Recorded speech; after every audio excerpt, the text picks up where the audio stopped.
예리한 질문을 고맙습니다. 이런 분들 많아요 사실은. 근데 민주당 그 다른 사람도 검색이 안 되던가요? 저만 저는 변방 사또니까 할 수 없어요 사실은. 이게 형평성 차원에서 기초단체장을 이재명을 그냥 뭐 아무 특별한 차이가 없잖아요, 그죠? 국민들이 많이 좋아하는지 그런 거 관계없이 그렇던 기초단체장 하면은 200 몇 군데 해야 되니까 뭐 100 몇 군데 해야 되니까 형평성 차원에서 못했을 것 같아요. 그럼 지지율 가지고 하면은 나 지지율 0.07%인데 왜 나는 안 해주냐 뭐 이런 사람도 나올 수 있잖아요, 그죠? 그래서 뭐 그런 균형 문제가 좀 있는 것 같고, 두 번째는 사실 이제 정치는 정당 향이 맞죠. 어쩔 수 없죠. 어쩔 수가. 그래서 정치를 바꾸려면 정당을 바꿔야 됩니다. 정당을 바꾸려면 당원이 바뀌어야 돼요. 당원이 바뀌려면 입당해야 됩니다. 그건 어쩔 수가 없죠. 하지 않으면서 바뀌길 바라는 것은 사실 과욕이죠. 뭐 매우 감사드립니다. 입당하는 거 쉬운 일 아니죠. 선거에 보면요, 그 주변 관계가 다 드러나 버립니다. 엄청나게 평소에 지냈는데 저 입당 한번 해주라 그러면 싹 쌩까는 사람이죠. 그럼 진짜 엄청 섭섭합니다. 이 중에도 있어. 근데 평소에 별로 안 가까운 것 같은데 선거 때 있잖아요. 막 입당도 해주고 막 선거도 도와주고 이러면 막 엄청 고마워요. 근데 2번 하고 나니까 제가 선거를 2번 했는데 3번 했구나. 그러니까 사람도 속이 다 들려 보이는 거예요. 그게 별로 안 좋더라고요. 그래서 농담으로 선거는 딱 1번 반만 한 게 인생 경험으로 좋다. 그런 얘기였습니다. 대한민국이 자살자가 전 세계에서 가장 많은 걸로 3대 영역에, 그러니까 노인, 청소년, 일반 자살 이 합쳐서 이 세 곳을 3관왕을 10년 넘게 하고 있어요. 1년에 약 16,000명 가량이 자살합니다. 근데 이 사람들이 즐거운 마음으로 진짜 죽어야지 이렇게 죽겠어요? 결국 사회 환경 때문에 그냥 죽는 게 사는 것보다 덜 고통스러우니까 죽어버리는 거예요. 이 고통스러운 환경을 만든 게 우리죠. 돈이기도 하고 건강이기도 할 테고 학대이기도 할 테고 여러 가지가 있죠. 여기에 실제로 거의 관심 갖지 않습니다. 세월호에 304명이 죽었는데 온 국민이 그걸 텔레비로 보면 생중계를 보면서 아이고 저 어떻게 그만 저도 그거 보고 울고 있었는데, 이거 이상하게 대통령만 못 봤다는 거 아닙니까? 이 인간이 마지막에 나타나서 5시 넘어서 다 빠진 다음에 나타나가지고 구명조끼를 입었다는데 그렇게 발견하기가 어렵나요? 안 봤다는 얘기거든요. 죽든지 말든지 그런 생각하고 있는 거죠. 이 나라의 최고 지도자가. 그 주변은 어떻습니까? 제가 어제 자백이라고 하는 말을 이제 최승호 PD하고 같이 성남에서 봤는데, 저는 직업이 변호사니까 법정에서 검찰, 경찰 이런 쪽이 자기 실적 쌓으려고, 인사고과 좀 잘 받으려고 없는 죄 뒤집어 씌워가지고 죄인 만들어서 구속시키고 이런 거 많이 봤거든요. 근데 그 간첩 사건은 이거보다 더 심각하잖아요. 아예 죽여버렸어요.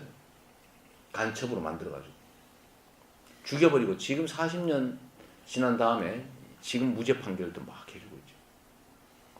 근데 이게 보니까 참여정부, 국민의 정부 그 기간 빼고 다시 간첩 사건들이 막 생겨난 거예요. 그 중에 대표적인 게 유우성 간첩 사건이죠.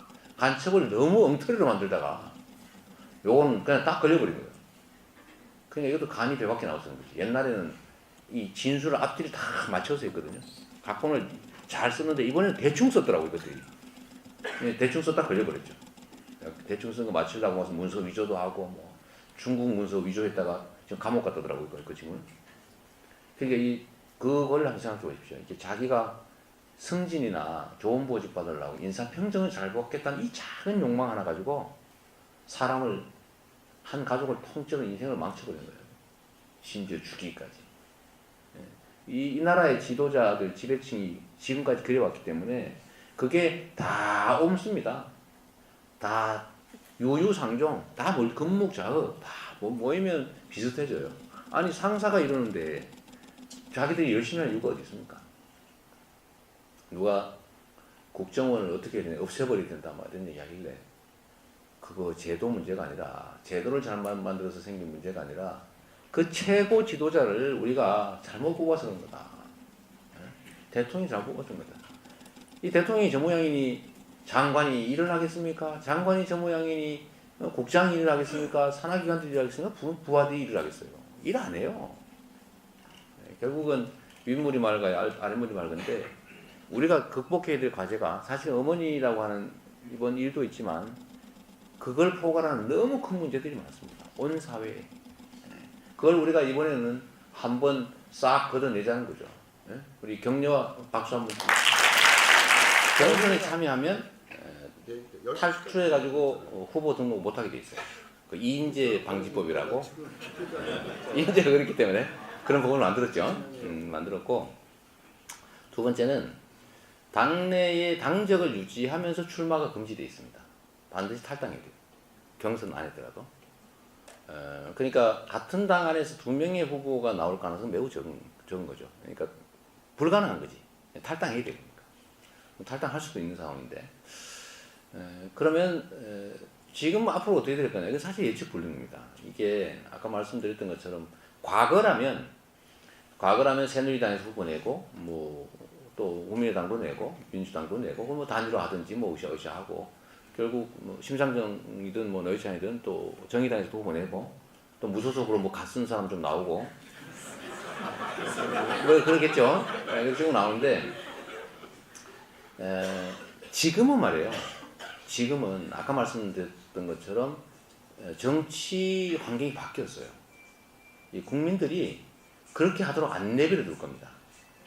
지금 새누리당이나 정치 기득권자들은 지금 탄핵을 당하는 판인데 이 힘은요 그 야권으로도 몰릴 수도 있습니다. 이게 지금 이 거대한 쓰나미가 만들어졌는데 역사적 쓰나미거든요 사실. 이 쓰나미는 어디를 덮칠지 모릅니다. 근데 이 큰 흐름을 저항하는 데는요 다 쓸려나갈 거예요. 그 흐름을 타고 그냥 순리에 따르는 그런 정치는 살아남겠지만 이걸 부딪혀서 견디겠다 하는 쪽은요 다 쓸려나간다고 봐야 됩니다. 이걸 물론 이제 현실 정치하는 사람들은 에이 설마 길이 있겠지라고 생각하지만 저는 그렇게 안 봐요. 저는 역사라는 눈으로 세상을 봐야 된다. 국민의 눈으로 봐야 된다. 그럴 때 저는 이 70년 만에 찾아온 이게 그렇게 쉽게 끝나지 않을 거다라고 보고요.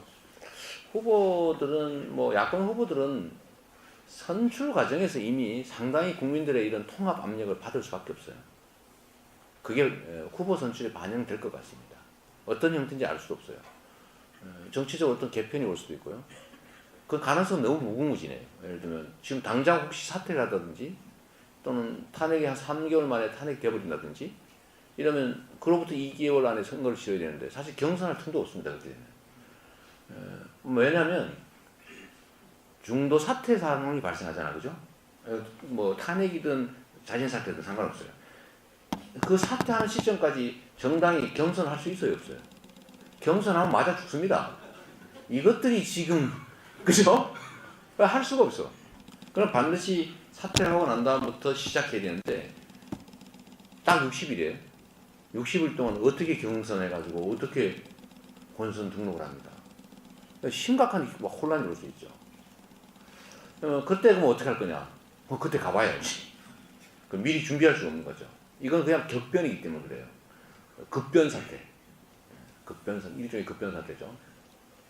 다만 그 과정에서도 결국 국민들의 이 거대한 열망 이런 게 반영되는 결론이 날 거라고 봅니다. 그 점은 믿어도 될 것 같아요. 결국 다 걸러집니다.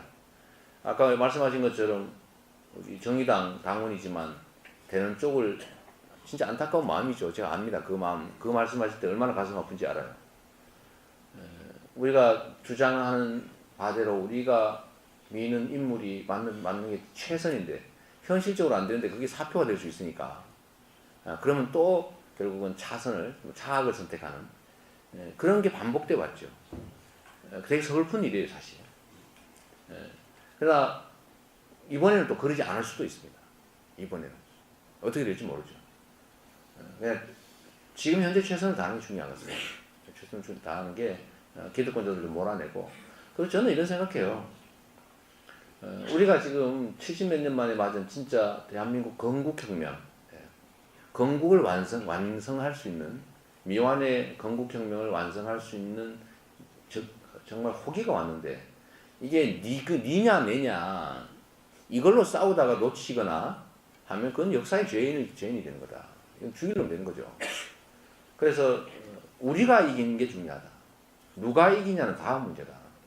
그리고 국민들은요, 저자들 중에, 쉽게 말해 자기를 대표하겠다 나서는 사람들 중에서 진짜 나라와 국민을 위해서 진심을 다하는 게 누구일지, 그야말로 자기 사익이 아니라 전체를 위해서 희생할, 자기를 버릴 수도 있는 사람이 누군지를 알아낼 겁니다. 알아내고 그리로 집중할 거예요.